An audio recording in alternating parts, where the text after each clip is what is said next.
Hindi kasi nga hindi kami pwede hindi kami nagboto doon sa nanalong speaker, so hindi kami majority.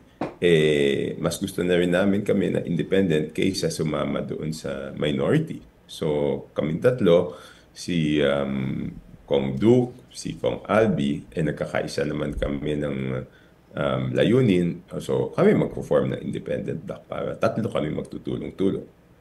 Ano po ba yung layunin na sinasabi ninyo dito, sir? Hindi, and first and foremost, as of this day, ang pinakamahalagang tatalakayin kasi natin is after the SONA is the budget, di ba? The annual budget, no? Yearly naman ganyan. But it's important this year kasi nga dun sa nangyari dun sa 2025 budget.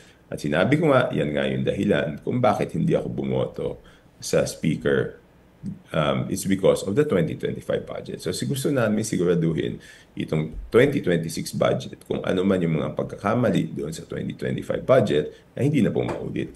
But why independent block? Bakit hindi po kayo sasama sa minority? Hindi rin naman kayo bumoto dun sa House Speaker. There are reasons that mas gusto namin maging independent. And this is not the first time kasi mag-independent ako eh. It's not easy, pero pang-apat na beses ko na to independent.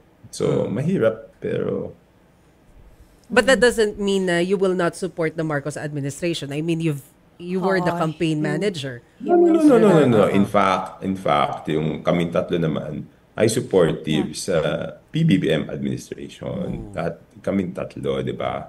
But even the majority supports PBBM. But why did that happen? Why did they allow it to happen in the 2025 budget? So we will make sure that it doesn't happen.